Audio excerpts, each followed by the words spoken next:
Alors, le principe déjà des forces spéciales, c'est d'être secrètes et donc les détails de cette opération, ce sont les détails qu'on a bien voulu nous donner. Mais ce que l'on sait, c'est que ce sont effectivement des commandos appartenant à cette force Delta. Ils disposaient d'un renseignement depuis une quinzaine de jours au moins. Ils ont été transportés de nuit à bord de 8 hélicoptères, ce qui veut dire qu'ils étaient environ une centaine de soldats de choc. On sait qu'ils ont très vite pris le contrôle d'un bâtiment isolé, une sorte de ferme au milieu des oliviers, dans un village à 7 km seulement de la frontière turque.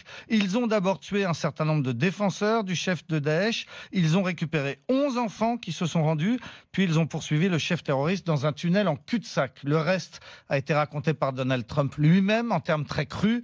Baghdadi, pleurant et gémissant, est arrivé au fond du tunnel. Il était pourchassé par nos chiens, a dit le président américain, et il a fait sauter sa ceinture d'explosifs, provoquant sa mort et celle de ses 3 enfants. Les forces spéciales ont ensuite récupéré un certain nombre de documents, puis ont quitté les lieux. Un bombardement aérien a finalement totalement détruit le site. Sur les images qu'on a pu voir, il ne reste plus que des ruines. Et cela fait au moins 4 ans que ces forces Delta pourchassent les principaux cadres de Daesh. Oui, ils pourchassent et ils exécutent le maximum de responsables de l'organisation de l'État islamique. C'était leur principale mission au nord de l'Irak et de la Syrie. Personne ne peut dire combien de terroristes ils ont tués, mais ça se compte très probablement en centaines.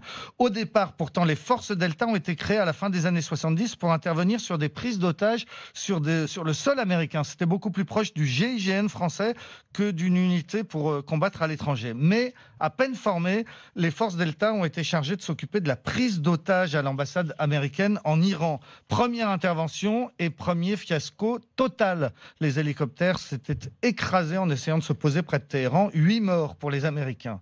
Énorme échec aussi, une intervention à Mogadiscio, en Somalie, pour arrêter un chef de guerre. C'était déjà des éléments d'Al-Qaïda. Rien ne s'est passé comme prévu. Un hélicoptère Black Hawk s'est abattu. En cherchant à sauver le pilote, 18 soldats américains vont être tués et leurs cadavres seront traînés dans les rues. Un drame dont les Américains mettront des années à se remettre. D'ailleurs, ils ne sont plus jamais intervenus militairement en Afrique. En 2001, les commandos Delta ont aussi été chargés de neutraliser à Kandahar, en Afghanistan, le mollah Omar, le chef spirituel des talibans. Mais le mollah a réussi à s'échapper en mobilette.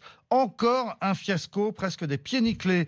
Les succès sont arrivés plus tard. Les forces Delta ont retrouvé et tué en 2003 les 2 fils de Saddam Hussein, Uday et Qusay à Mossoul. C'était 2 bourreaux. Ce sont eux ensuite qui ont aussi retrouvé Saddam lui-même caché dans un trou à côté de son village natal près de Tikrit. Eux encore, plus récemment, qui ont localisé Al-Zarqawi, un des chefs d'Al-Qaïda en Irak, qui a été tué par une frappe aérienne. Mais c'est bien l'opération de ces week-ends qui marquera l'histoire des commandos Delta. Et une opération qui ressemble beaucoup à celle au cours de laquelle Ben Laden avait été tué au Pakistan. Oui, sauf qu'au Pakistan, en 2011, c'était l'autre unité d'élite de l'armée américaine, les Navy Seals, les commandos de marine, les principaux concurrents des forces Delta. Mais pour le reste, vous avez raison. Dans les 2 cas, ce sont des opérations des forces spéciales, héliportées en territoire semi-hostile. Dans les 2 cas, l'assaut a eu lieu à minuit et a duré 2 à 3 heures environ. Ben Laden, au moment de l'assaut, se trouvait avec un de ses fils et il n'a absolument rien fait pour essayer de le sauver. Baghdadi était lui avec 3 de ses fils et on sait, il les a entraînés dans la mort. Dans les 2 cas, le président américain assistait à l'opération en quasi-direct depuis la Situation Room de la Maison-Blanche grâce aux caméras qui sont sur les casques des soldats.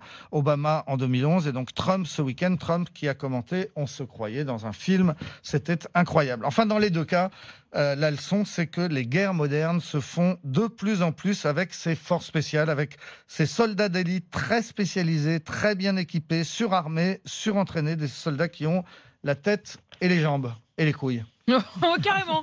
Vous l'aviez pas tout à fait noté dans le papier, mais vous vous êtes lancé. Merci beaucoup Nicolas Poincaré pour ces explications.